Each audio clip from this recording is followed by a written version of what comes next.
Hello, friends, and welcome to the Cinemondo podcast with Kathy and Burk, talking about movies. Today, we're going to talk about a trailer for a film by a filmmaker that we have liked for many, many years. It makes interesting, kind of dark stuff. Yes.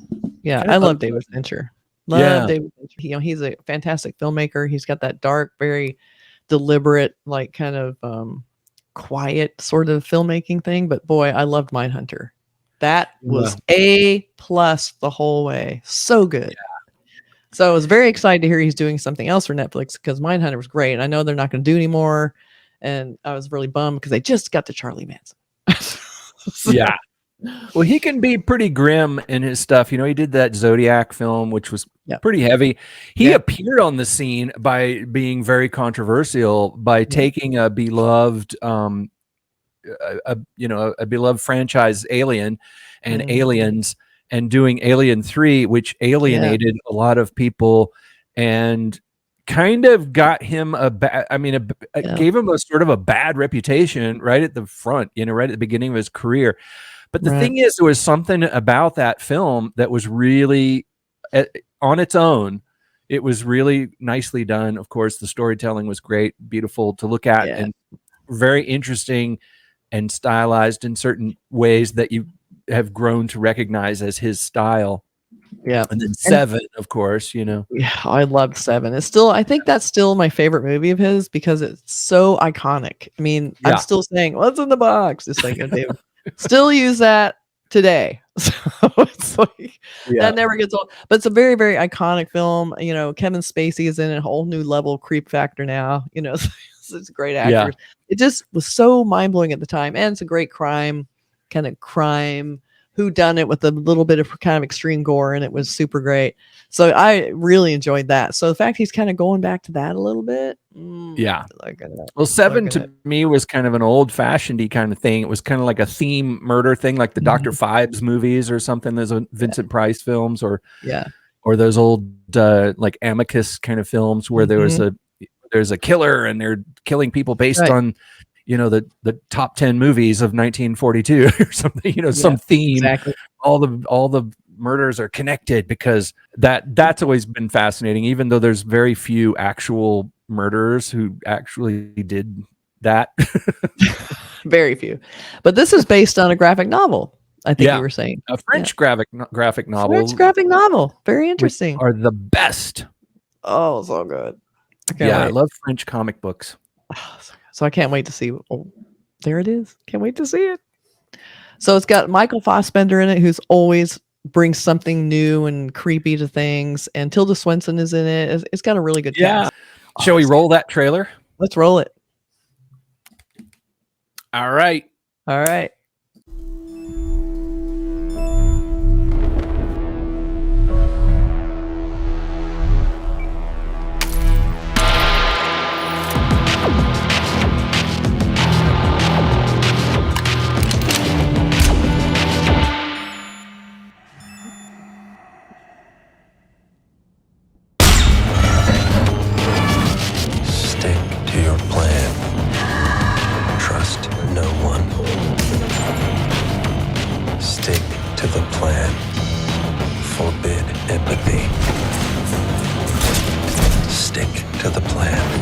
Anticipate, don't improvise.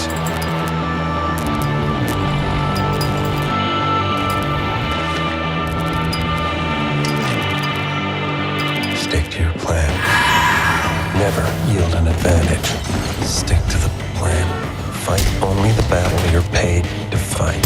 Ask yourself, what's in it for me? Stick to the plan. Empathy, weakness, vulnerability. This is what it takes if you want to succeed. Simple.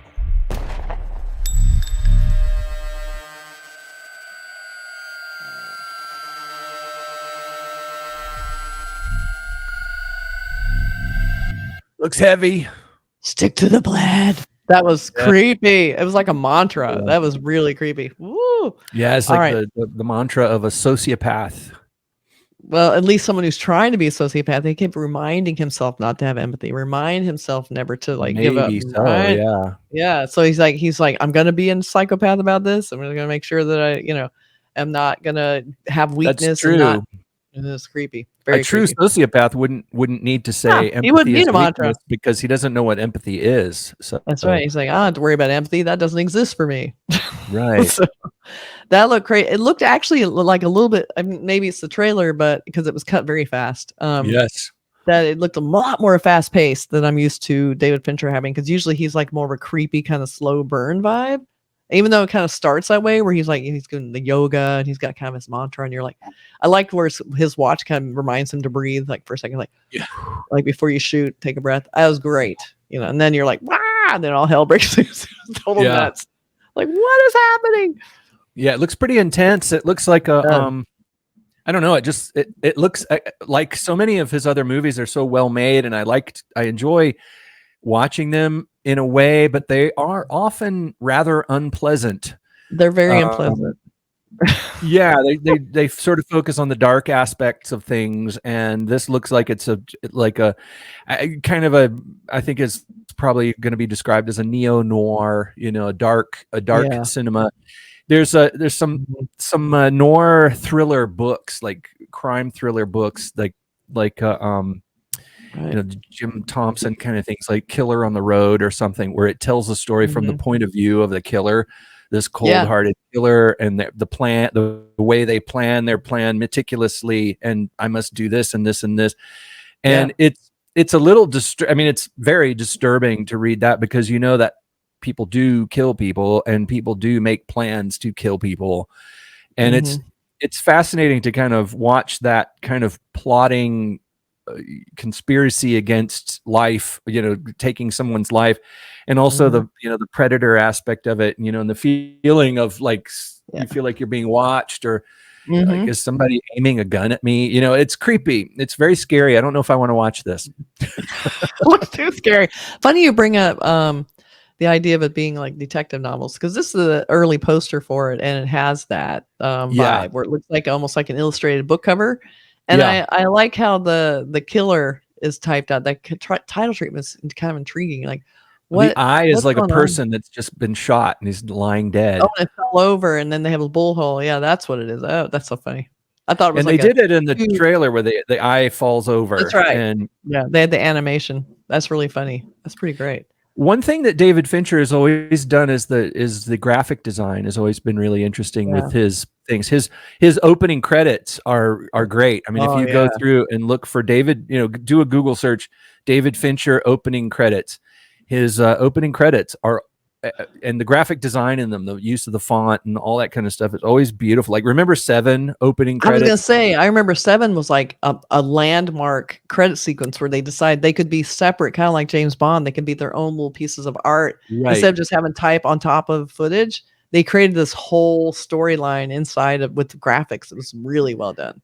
And unfortunately, so many people have copied that it no longer looks as innovative and groundbreaking as it was when it came out. True. But he also, I mean, even in his lesser known, lesser discussed films like Panic Room, had really cool opening credits. I recommend, if you're interested in graphic design or opening credits, look up Panic Room opening credits. They're very cool, very simple. It's like the cityscape and the text moves with the camera, and there's like a parallax to it, as it looks like it's actually floating in space in the city.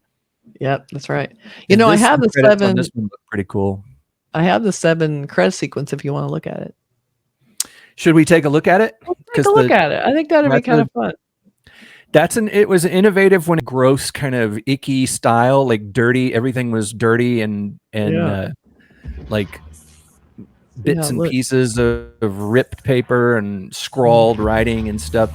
And one of the things back in those days, I did props, and this was used. People used this to show me what they wanted. Yeah. Oh, so like all the stuff was specially shot. So good.